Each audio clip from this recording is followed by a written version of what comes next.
stimulus when they have been previously stimulated before with the same kind of stimulus or another stimulus. So it's a non-specific immunological memory.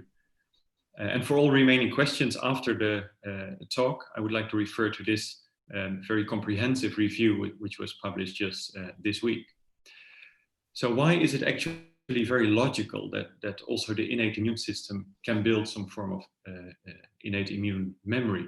Well, that's because adaptive immunity evolved in evolution only 450 million years ago. So most of the living organisms, including plants and insects, only have an innate immune system. Yet we do know already for decades that also plants can build some form of immunological memory, for example, in their resistance against fungi. So a couple of years ago, Mihai Neitea, who is a professor of infectious diseases in our lab, he tried to also test it in primary human monocytes. So he isolated human monocytes and exposed them for 24 hours to a microorganism, so BCG or Candida. Then he washed away the stimulus, let the cells rest in supplemented medium, and after 1 week, re-stimulated the cells with all kinds of unrelated stimuli, LPS, Candida, Staph aureus, or E. coli. And he observed that cytokine production capacity in the cells that have been exposed briefly to these microorganisms indeed had a much higher cytokine production capacity. So in the setting of recurrent infections, this mechanism of trained immunity can be very beneficial, which you can see in this study in SCID mice, so mice that lack TB lymphocytes.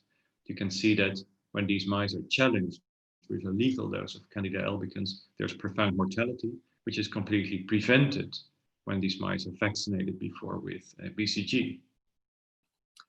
So how do these innate immune cells remember they have been exposed previously and develop this persistent hyperresponsiveness?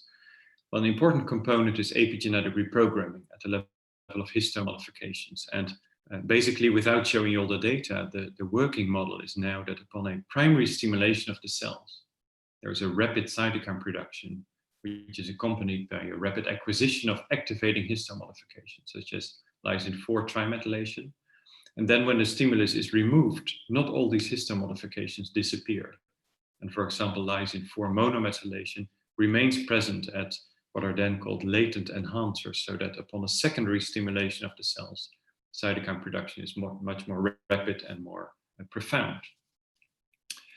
So in further studies, we have shown that the regulation of these enzymes that either write or erase these epigenetic markers are regulated by intracellular metabolism. And we have shown, for example, for beta-glucan that there's a profound change in several important metabolic pathways, which are summarized in this graph. So there is an increased glycolytic rate. Also, there is a replenishment of the TCA cycle with glutamine and an accumulation of fumarate, which inhibits KDM5 histone demethylase, so that lysin 4 trimethylation remains present at the promoters of these inflammatory cytokines. And also there's an upregulation of the mevalonate biosynthesis pathway and an accumulation of mevalonate that subsequently fuels further glycolysis by an amplification loop via IGF-1 receptor. So several studies have now shown that trained immunity can be very beneficial in the context of recurrent infections. It can be used, for example, with the heterologous effects of vaccinations. But you can also imagine that in the context of, let's say, chronic inflammatory diseases, in which these innate immune cells actually contribute to disease pathophysiology, such as atherosclerosis, trained immunity can actually be detrimental or maladaptive. And one of these mechanisms is that trained immunity could be the link between infections and the infectious burden and cardiovascular diseases, which is already known from a lot of epidemiological studies. And also endogenous atherogenic compounds could potentially induce trained immunity to contribute to atherosclerosis. And indeed, Siron, one of the PhD students in 2014, already showed that when you expose human monocytes in the same model of trained immunity to a low concentration of oxidized LDL, for example, and then look at the phenotype of the cells 1 week later, you can see that there is a profound atherogenic phenotype with an increased production of atherogenic cytokines and chemokines and an increased foam cell formation when these cells are exposed to a higher concentration of ox-LDL after 1 week. So also for ox-LDL-induced trained immunity, the mechanism is again reprogramming at the level of epigenetics and metabolism, which are closely intertwined. So Sam showed in the same model again that brief exposure to oxidized LDL leads to an increased cytokine production capacity. And then when he measured the intracellular metabolism using the seahorse technology on day 6, so before restimulation, he showed that there was an increased extracellular acidification rate as a measure for glycolysis, and also an increased oxygen consumption rate. And when he blocked glycolysis during the exposure with beta-glucan, for example, with 2-DG, he showed that he could completely prevent this trained phenotype, both in terms of cytokine production, so for TNF and IL-6, and also in terms of enrichment of this activating histone modification on the promoters of TNF and IL-6. And interestingly, there is a bidirectional interaction between glycolysis and these epigenetic marks, because also on the promoters of these glycolytic enzymes, there is an enrichment of lysine 4 trimethylation where the cells are trained with ox-LDL, which are dependent on glycolysis, so which are prevented by concomitant inhibition of glycolysis. So let's go to animal studies showing that indeed trained immunity also contributes to atherosclerosis in vivo. And I would just like to briefly discuss this beautiful study, which is done by the group from Acknowledgments, in which he showed that Western type diet can induce trained immunity, and that this is mediated also at the level of bone marrow progenitors. So what he did is exposed LDL receptor knockout mice to a Western type diet for 4 weeks, and then he switched back to a chow diet. So you can see that cholesterol goes up tremendously during Western type diet feeding, completely goes back to normal during chow. Also circulating inflammatory markers are upregulated during Western type diet feeding and completely go back to normal when the mice switch back to chow. But what doesn't go back to normal is the cytokine production capacity of the circulating myeloid cells when they are challenged ex vivo with toll-like receptor 2 or 4 agonists. And they subsequently showed that this was due to transcriptional and epigenetic reprogramming at the level of progenitor cells in the bone marrow.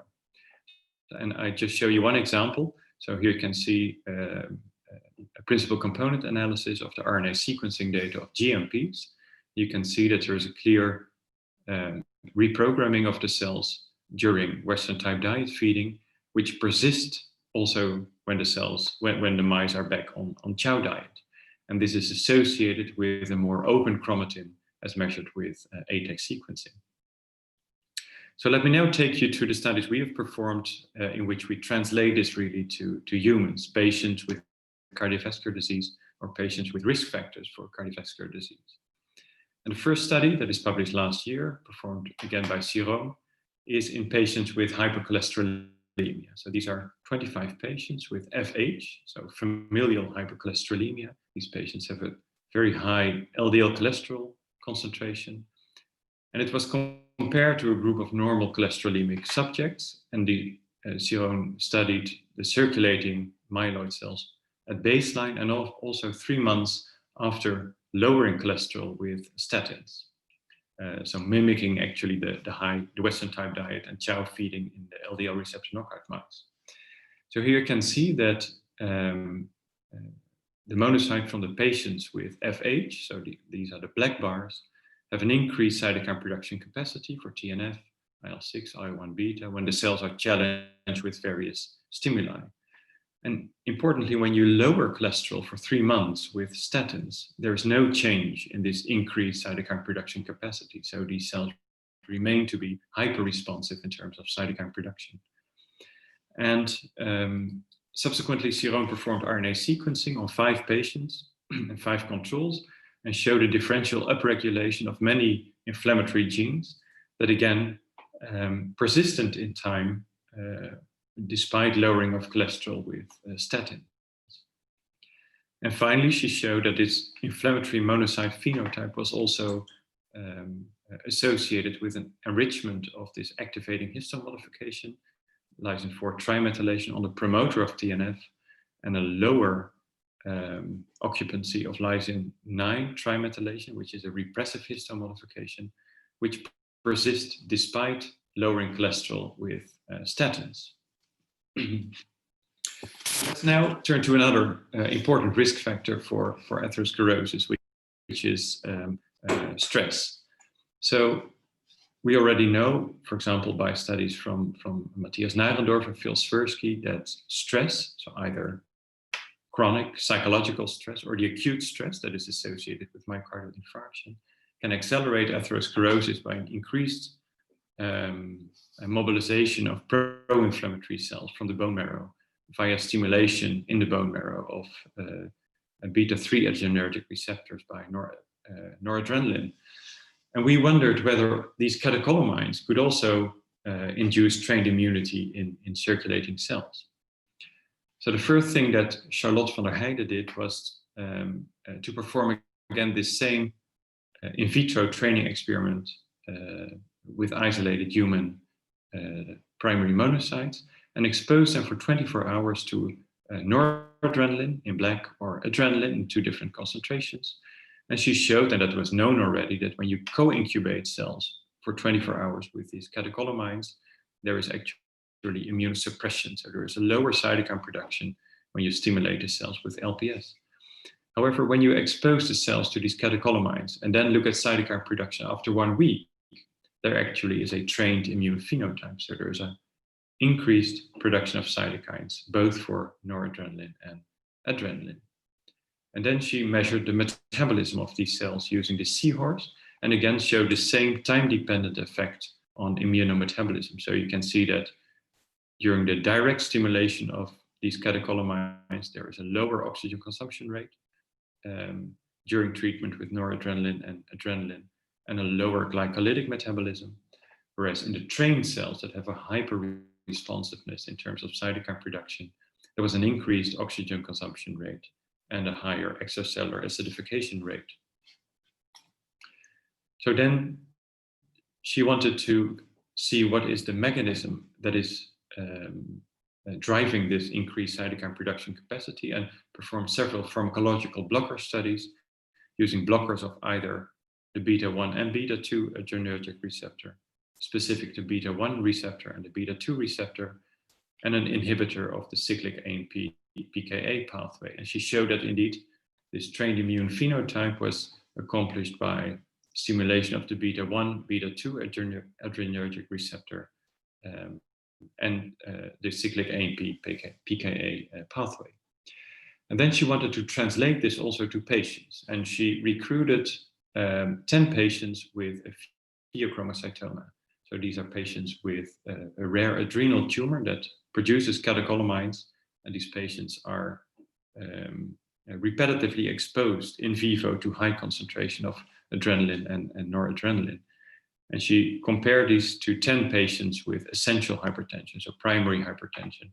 So you can see that there is signs of systemic inflammation in these patients. There's a high sensitive CRP. And also when she isolated the monocytes and measured cytokine production, there was an increased TNF production, increased IL-8 production, but no change in IL-1 beta production. And then she performed RNA sequencing of the cells and showed a sex-dependent separation of the patients with pheochromocytoma in control. So these are the males, these are the females.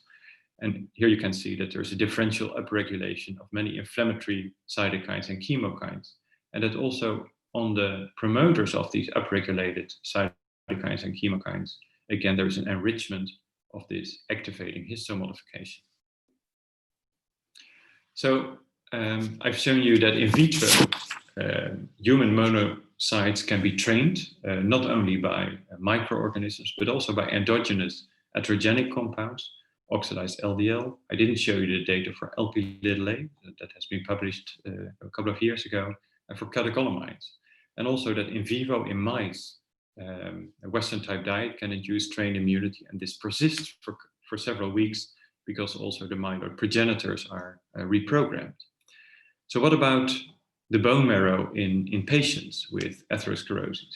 So the last part of my presentation, I will show you some unpublished data on these bone marrow characteristics in patients, which is quite a challenging study that was performed by Lasso and Marlies, and they recruited a group of 13 patients with severe coronary artery disease, or coronary atherosclerosis, based on a CT coronary angiography, and compared these patients with 13 controls that had no atherosclerosis at all on their CT angiography. And of course, and that's inevitable when you do research in these patients in vivo, there's a difference in baseline characteristics. So there was a higher use of lipid-lowering drugs and acetylsalicylic acid, so thrombocyte aggregation inhibitors, and a slightly lower cholesterol concentration, probably due to this use of statins. So they performed bone marrow aspiration of these patients and isolated the bone marrow mononuclear cells and exposed these cells first to look at their function ex vivo to LPS and measure cytokine production. You can see that just like in the circulating monocytes of patients with atherosclerosis, these bone marrow mononuclear cells also had a higher cytokine production and capacity, which was significant for TNF. There was a trend for IL-8 and IL-6. Then they also used the seahorse to measure the metabolism of these cells, and they showed an increased oxygen consumption rate, both at the basal level and during stimulation, and also an increased glycolysis in these mononuclear cell fraction.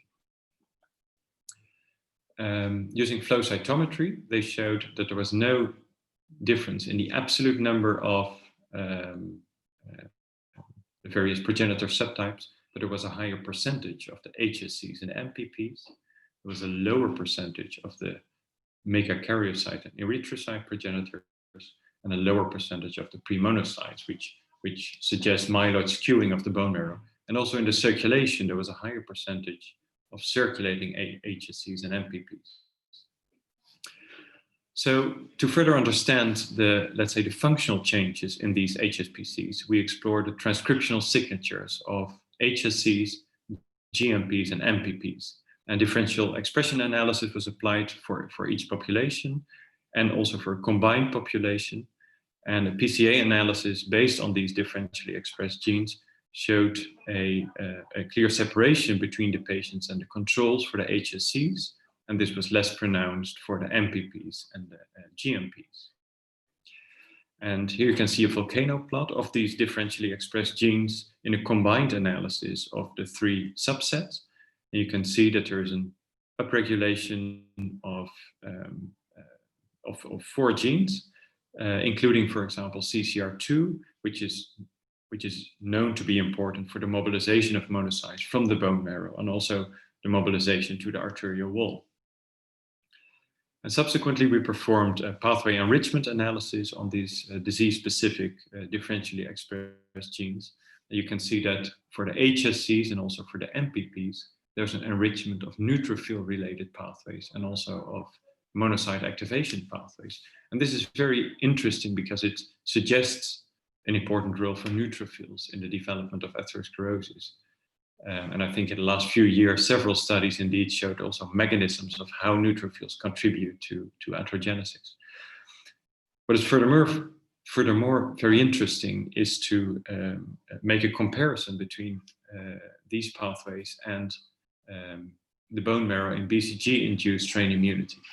So this is a summary of a study that will be published very soon by the group from Mihai. So these were healthy volunteers that received BCG vaccination. And before vaccination and 3 months after vaccination, we performed a bone marrow aspiration and performed the same analyses. And also in this, let's say, BCG-induced strain bone marrow, there's a similar enrichment of this neutrophil-mediated immunity. So in summary, I've shown you that in vitro several atherogenic compounds can induce trained immunity. That this also occurs at the level of myeloid progenitors in mice. That is trained phenotype in terms of cytokine production and in terms of upregulation of glycolysis and changes in epigenetic markers can also be seen in selected groups of patients with atherosclerosis or with risk factors for atherosclerosis, and also at the level of the bone marrow, that there is reprogramming in patients with atherosclerosis. And I think that this novel mechanism can really add potential pharmacological targets to prevent or to treat chronic inflammatory diseases. So finally, I would like to thank all the collaborators from our department, other departments in the Radboud University Medical Center, and our external collaborators, and finally our funders. And I would like to thank you for your attention. Well, thank you very much, Niels. Let's see. So does anyone has a question for Niels? Please raise your hand using the raised hand button. Okay. Niels, I have a question for you. I'm very intrigued by your novel data that you really find these neutrophil-related pathways. Do you think it's really the neutrophil that also gets kind of trained in the bone marrow? Or is it just because the neutrophil has such a high turnover in the bone marrow because these cells are quite undefined that in terms of GO terms and bioinformatic analysis, these pathways just come up? Because when I always look at the GO terms and it says a cell type, I always kind of become a bit suspicious. Is it the cell type, or am I just looking at a pathway that's similar for my cell type of interest? What is your opinion about that? Yeah. It's a good point, and I think we cannot conclude it really from the data that we have. But we and in this cohort, we didn't look at, let's say, also the functionality of the circulating neutrophils. We did perform a study in patients with BCG vaccination and measured also neutrophil function, cytokine production, ROS production before and after training, let's say, with BCG, and we show that indeed also the functionality of these neutrophils change. So I think that in theory these neutrophils can also be trained, but I'm not sure whether what we see in this enrichment analysis indeed points to those findings. Yeah, it's very interesting that the neutrophil also comes into play with the trained immunity. Absolutely. Yeah. Are there more questions for Niels? Niels, can you stop sharing your screen? Then I can see more people. Yep. Yeah, Certainly. thanks. Hi. Yeah. So I have a question about the catecholamines. So what do you think is the evolutionary need for trained immunity after catecholamine exposure? Like, I understand after infection, but why after stress? That's a difficult question. Well, I think that when you're talking about the evolutionary perspective and trained immunity in an evolutionary perspective, it is, I think it has developed in evolution because it is very beneficial in the context of recurrent infections. And of course, we have suffered from these diseases in the biggest part, let's say, of our evolution, and now we have antibiotics and vaccines, and now we suffer, let's say, from the downside of it, the chronic inflammatory diseases. And this process is not very specific, so there are very much different DAMs and PAMs that can induce trained immunity. So I don't think actually that the catecholamine-induced training has developed in evolution because it is beneficial in the context of stress. It's just a side effect, I think, because it is beneficial in the context of infections. Okay. Natalie, you have also a question? Yeah, hi.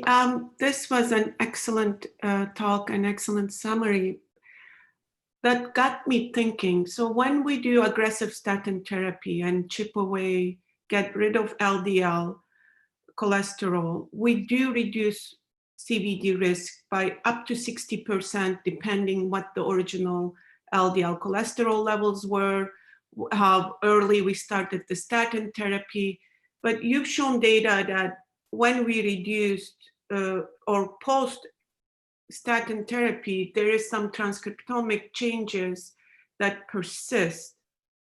But yet we are chipping away 60% of the CVD risk, but the immune cells, the innate immunity is already primed and it preserves its prime status, but we are still reducing 60% the CVD risk. So is immunity as important as we think it is, or are there any other pathways that we are missing? How should we think about this? Well, I think there are two important things. One is that in this study, we only looked at 3 months after statin treatment. And I think it might well be that after, for example, 1 year, these changes have reversed. That's actually a study we're currently performing. So expanding the follow-up period. The other thing is that, of course, cholesterol is very important in atherosclerosis, and there is a profound reduction in cardiovascular risk with the statins. And of course, we should all continue by giving statins to these patients. But we also know that there is a considerable residual risk despite optimal treatment of all these cardiovascular risk factors. And I think that mechanisms like trained immunity could potentially contribute to this residual risk, and that when we combine, let's say, these classical pharmacological strategies with novel strategies that also reduce this inflammatory component, it might work even better. So you would like to chip in from where the IL-1 beta is chipping in, the 10-15% maximum effect that could come from that compartment? Well, that 10 to 15%, that was, of course, the CANTOS study, but it was just targeting one cytokine. I think that potentially inhibiting inflammation in a different way could improve cardiovascular risk even more. But of course, it's not, inflammation is not the only process that leads to cardiovascular disease. And of course, with these statins, we should definitely continue. Thank you. Okay. Well, are there any more questions? I have a question. I can't raise my hand, Esther, because I'm one of the co-hosts. But so thank you for that. That was amazing as always. And I'm wondering, kind of following up on Natalie's question about this residual inflammatory risk, has there been analyses about, you know, maybe the regions and the chromatin regions that are impacted by trained immunity and other genetic loci that are, you know, predisposing to risk, and sort of how can we, or have there been efforts to combine the two, I guess, somewhat epigenetic and genetic interactions? Yeah, it's a very interesting question. So then we should actually overlap, let's say, the epigenetic landscape of trained cells, so the chip sequencing results of the trained cells with the genes that have been discovered through GWAS analyses. Mm-hmm. And that's something we didn't do, but it's definitely a very interesting suggestion, I think. Mm-hmm. Okay, great. Okay. Well, thank you very much, Niels, for this excellent presentation. And now we move to the next speaker, and that's Vincenza, and Ebru will introduce Vincenza. Well, hello again.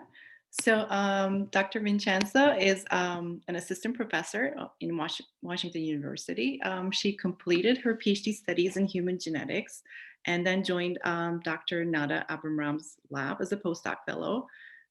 Today, she's going to talk about CD36 and endothelial cells. It's a great pleasure to have her here.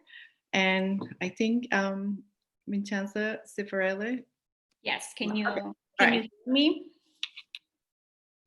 Yes, we can hear you, and it's all yours. Welcome. Thank you. Well, thank you for the opportunity to speak today. Thank you for the nice introduction. Today I will talk about how CD36 regulates the endothelium, what are the mechanisms and the metabolic implication. I will start by giving you a little bit of background on CD36. It's a transmembrane protein, is a scavenger receptor that recognizes many different ligands, lipid ligands, such as lipoproteins, long-chain fatty acids, but also non-lipid ligands, including apoptotic cells, glycated proteins, and so forth. CD36 is expressed on a variety of cell types, and the diverse expression pattern of the receptor reflects the many cellular functions that have been described for CD36. In the intestine, CD36 is particularly abundant. What you have here is a schematic of the intestinal villus, which is a quite complex structure, but I'm showing here only few cell types. You have a layer of epithelial cells made up mainly by enterocytes.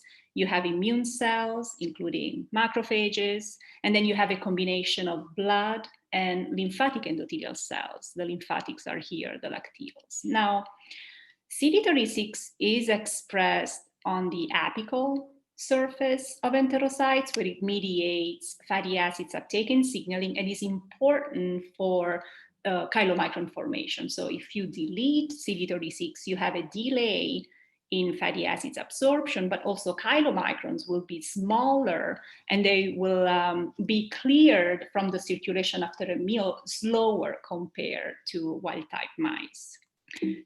CD36 is also expressed on gut macrophages, where it mediates pathogen recognition through the interaction with the TLRs, and is also expressed on endothelial cells, both blood and lymphatic endothelial cells.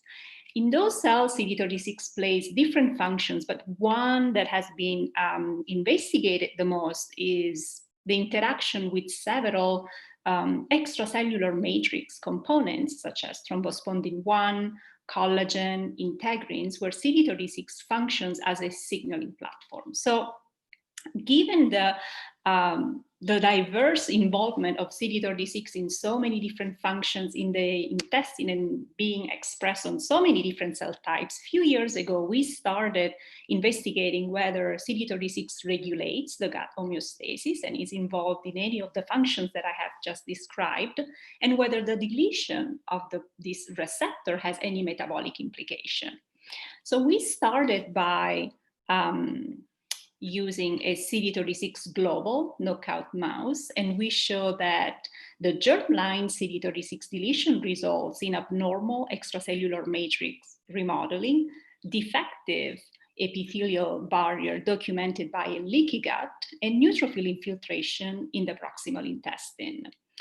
Systemically, the deletion associated with endotoxemia, with increased circulation of neutrophils, and in general, there was subclinical inflammation. Now, as I mentioned before, CD36 is expressed on both hematopoietic and non-hematopoietic cells, and so in order to narrow down the cell type responsible for these phenotypes, we conducted bone marrow chimera experiments. And what we learned, to our surprise, is that the deletion of CD36 on non-hematopoietic cells recapitulated most of the phenotypes that we observed in the global knockout mice, including the neutrophil infiltration in the proximal intestine, the leaky gut, and the neutrophilia. So as I explained at the beginning, the non-hematopoietic cells that express CD36 are enterocytes and endothelial cells. And so we generated a number of tissue-specific CD36 knockout mouse models to identify what cell types is important for any given phenotypes that we measured. So to our surprise, deletion of CD36 only in enterocytes did not alter the gut permeability and did not associate with any inflammation in the intestine or systemically. When we instead deleted CD36 in endothelial cells, we observed not only a disruption of intestinal homeostasis with neutrophil infiltration in the gut, gut was more permeable. We measure endotoxin and subclinical inflammation. And the model that we proposed at the time is that the CD36 deletion on endothelial cells favors neutrophil extravasation in tissue, including the intestine, but we also saw this in the lungs. And we know that neutrophil carries a number of digestive and proteolytic enzymes that have been shown also in other studies to literally chew up on tight junctions, such as occludin, such as desmocholine, that are important for the integrity of the endothelial, but also epithelial barrier. And so by chewing up this tight junction, this would promote the passage of pathogens and LPS from the lumen of the gut to the circulation. Now, metabolically speaking, these mice are quite interesting because on a chow-fed diet, they, despite having the same body weight to their leader-mate control, after a meal, after a challenge, they have an increased level of free fatty acids and TG in the plasma. However, fatty acids uptake by tissue is reduced in the heart, muscle, and brown adipose tissue. And following a challenge with high-fat diet for 4 months, these mice have an improved glucose metabolism profile. And so the summary of this first part of the talk is that deletion of CD36 in endothelial cells impairs the barrier, the endothelial barrier and the gut barrier, promoting neutrophil infiltration in tissue, subclinical inflammation, and endotoxemia. Metabolically speaking, there is an impaired in tissue fatty acids uptake. However, these mice are metabolically protected. So as I mentioned at the beginning, CD36 is also expressed on lymphatic endothelial cells. As you can see from the staining, CD36 colocalized with LIVE1, which is a lymphatic marker in the lacteal, and in the collecting lymphatics in the submucosa. And quantification by flow cytometry shows that 63% of lymphatic endothelial cells have CD36. I'm going to give you a little bit of background on the lymphatic system and why it's important to understand how it works. So the lymphatic system is crucial for the transport of dietary lipids from the intestine to the circulation. After a meal, lipids are absorbed by enterocytes, repackaged as chylomicron, and then they will be redirected in the lacteals, here shown in red, which are specialized lymphatic capillaries located in the villus. And then they are surrounded by blood vessels shown here in green. So once inside the lacteals, chylomicrons continue to travel within the lymphatic system through the collecting vessel. Then they reach the mesenteric lymph node, where the immune cells will clean up all the chylomicron-associated pathogens, such as LPS. And then finally, clean lipids can reach the circulation at the level of the thoracic duct. Now, in the last 5-10 years, several important studies have shown that the impairment of lacteal maintenance or impairment of chylomicron uptake by lacteals is metabolically protective. And let me go through those studies very quickly. So genetic deletion in adult mice, so this is not a developmental problem, of either VEGF-C or VEGF receptor 3 or delta-like ligand 4, which is downstream of this pathway, affects lacteal maintenance. And as a result, these lacteals are shorter in length, and this inhibits chylomicron transport. So for some reason that is not clear still, the dietary lipids remain in the enterocytes and do not travel to the lacteals. And so these mice are protected against diet-induced obesity. Another metabolic protection is achieved if you work on the VE-cadherin junctions that are located on the lacteals.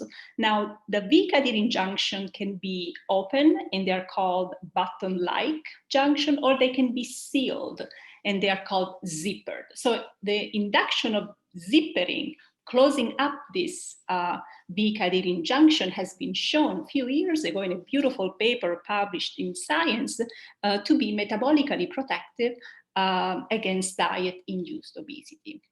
Now, on the other side, it's also true that have been studies showing that if you have a defect in the integrity of the lymphatic vasculature, that can contribute to the development of obesity and pathogenesis of type 2 diabetes. And a beautiful study published a few years ago with mice with an heterozygous mutation in PROX1, which is an important gene for lymphatic endothelial cell specification, showed that these mice have a leaky lymphatic vasculature that promote the leakage of the lymph. And this stimulates de novo adipogenesis, and these mice develop late onset spontaneous obesity on a chow regular diet. Now, let's go back to the CD36 story. Few years ago, our lab showed that CD36 global knockout mice had a reduced lipid secretion into the lymph. But the mechanism were not really understood at the time, also because technology was still not there. We didn't really understood lymphatics really well. Now, by doing staining on whole mount intestine, we are showing that the lacteals of these mice are quite shorter. They never reach the tip of the villus, as you can see in the wild type. And so probably the shorter lacteals in the CD36 knockout mice can explain the phenotype that we described a few years before. In addition, we also looked at the morphological status of the VE-cadherin junction. Again, those are staining done on whole mount intestine using confocal microscopy. The lacteals are identified by the staining with LIPE1, and then VE-cadherin is shown in red. So the wild type mice shows a mix representation of open junction and tight junction. Instead, if you look at the lacteals in the CD36 knockout mice, they are disorganized, the VE-cadherin junction are disorganized, and there is a decreased density of those junctions. So this could be also a reason why the lipids absorption is not happening really well in the CD36 global knockout mice. Now, to gain a better understanding of the regulation of CD36 in lymphatic endothelial cells, we developed an inducible tissue-specific CD36 knockout mice in lymphatic endothelial cells. So we crossed the CD36 flox mouse with a PROX1 Cre TD tomato. The tamoxifen injection is at 8 weeks, activates the Cre, but also the TD tomato that labels in red all the lymphatics. So it's a beautiful tool to have. As you can see here, you have the staining of the PROX1, which is a transcription factor, so will stains the nuclei of the lymphatic endothelial cells, and then LIPE1 identifies the lacteal. So it's a beautiful tool. You can use it also with flow cytometry to isolate the lymphatic endothelial cells that we show that those are lymphatic endothelial cells, and this was our reduction in CD36 expression. So we did not observe a difference in the length of the lacteals between the two genotypes, but if you look, when we look at the VE-cadherin staining, again, the PROX1 knockout mouse presented a decreased density and mainly button-like junction, open VE-cadherin junction.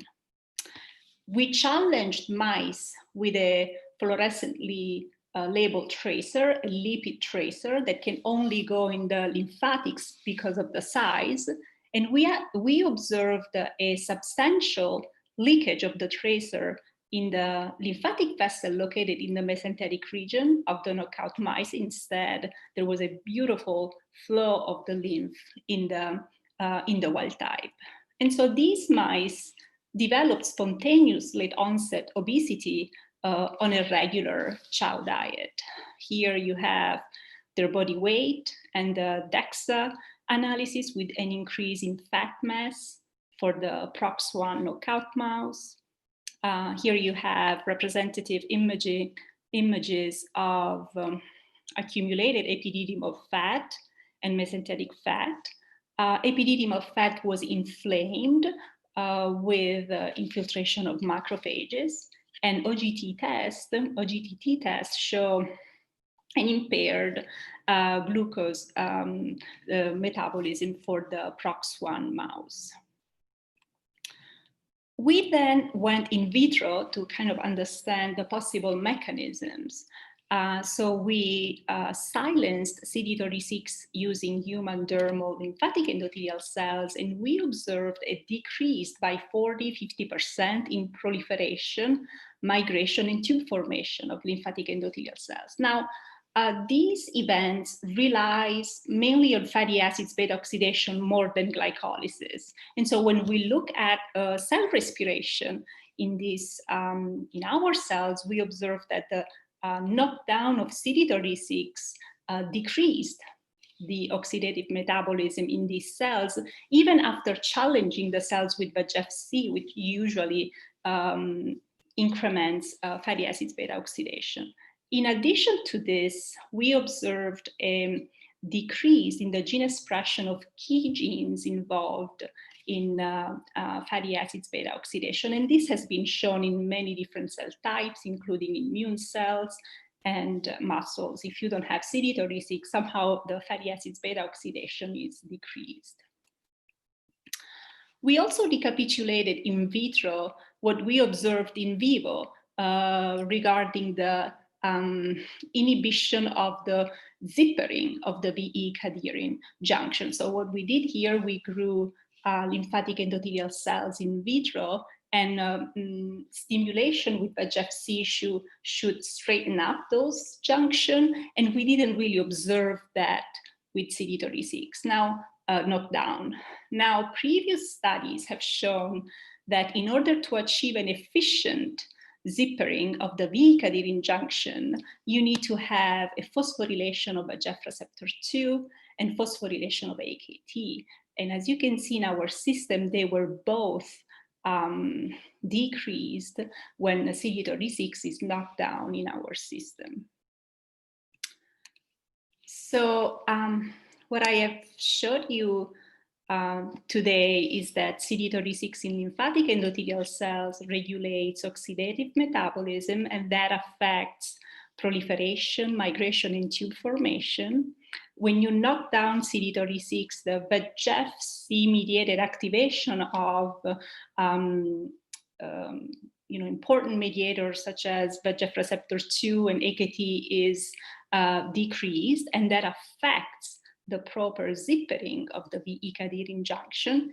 In vivo, this translates with an impaired integrity of the lymphatic endothelium, leakage, and possibly with an increased susceptibility to develop visceral obesity. Now, CD36 genetic variants have been identified in people. Those variants decrease the level of CD36. And so there are no studies on this, but it could possible that it might impact susceptibility to develop lymphatic, but also blood dysfunction and possibly obesity.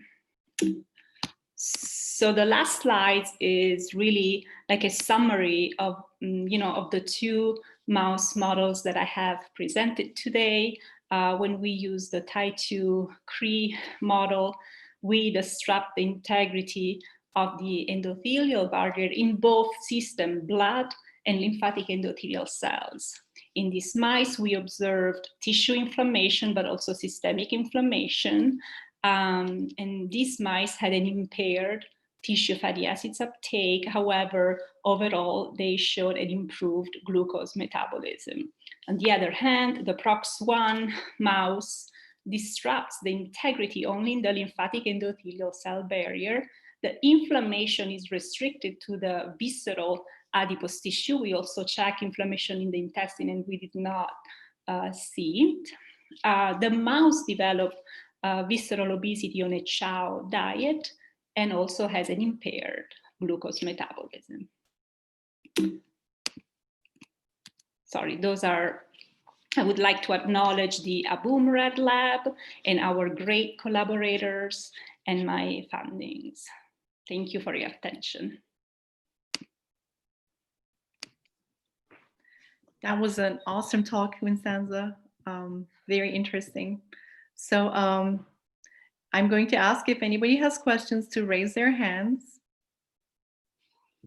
And in the meantime, I can ask my question. So I'm not very familiar with the lymphatic knockout model, but does that also affect the brain lymphatics? And have you seen changes in appetite or other things that would affect the neuronal regulation of? Right. So the PROX1 is expressed in the brain, but we have not conducted these studies yet. So we have not either looked at the lymphatics in the brain or if there are any behavioral changes in the mice, but that is something that we are going to do pretty soon. Yeah. Did you see any changes in appetite or eating behavior that would suggest that? We did not conduct like comprehensive studies, so I can't really comment yet. Okay. Yeah, comment on it. That was wonderful. Any other questions? I have a question. Go loud. Okay, great. It was a great talk. Thank you. I have a question about the Ty2-Cre knockout model. So it's clearly the inflammation is increased, right? Right. But the glucose phenotype, it's improved. So what do you think the mechanism is? Because we know inflammation in adipose tissue majorly contributes to insulin resistance and, hyperglycemia that we see with obesity. So what do you think the mechanism of the improved glucose metabolism here?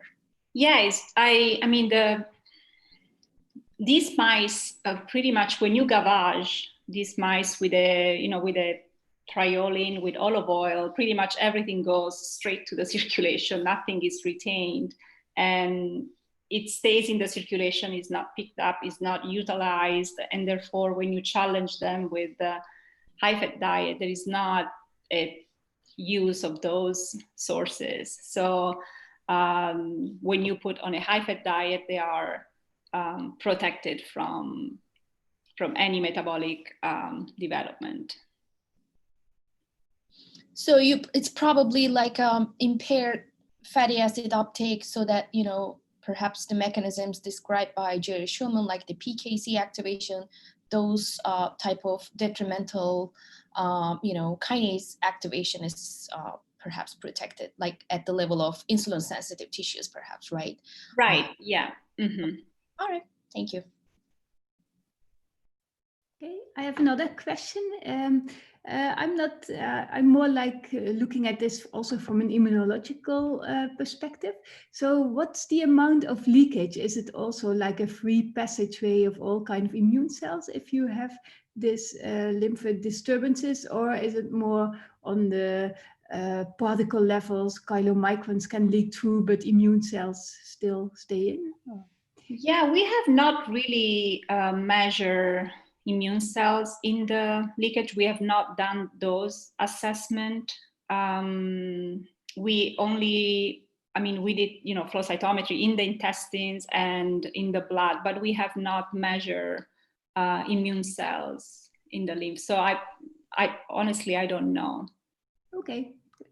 But it's absolutely likely that that is the case because the lymphatics are the preferential routes of immune cell trafficking. So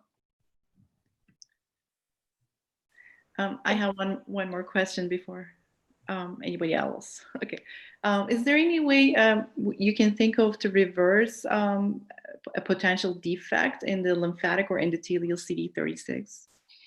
So in the lymphatics, there have been studies where by, I mean, you could release you could induce the zippering of the VE-cadherin junction by acting on actually the actin of cells. And then you could see whether that rescues the phenotypes, but we have not done that yet. Can I ask a question? Katie here. Katie, okay, go ahead. Sorry, my connection is really bad, so I apologize if you've already mentioned this, but that was really, really lovely. And I think the sort of implications of this are really interesting. And I'm thinking about potentially the other direction. So does this impair the ability, basically the substrates for the microbiome in the gut? So are there changes in the way, if things are being transported differently across the gut into the lymphatic system, is there anything going the other direction, and or does it just change what the microbiome has access to? And have you guys thought about that? Yeah, we have not done any experiments in the, looking at the microbiome. That have been studies showing that the actual, the macrophages are important. I mean, like if you put mice on antibiotics and you kind of get rid of macrophages, that would also affect the maintenance of the lymphatics. But in our case, we have not gone into that route yet. Okay, thank you. So many interesting possibilities with these models. Well, so I guess this is all the questions and answers. So thank you to our wonderful speakers and all the great audience that joined us today. Well, thank you. Thank you, Vincenza and Neil. Pleasure. Thank you. Bye for now. Thank you. Bye, everyone. See you next week. See you next week.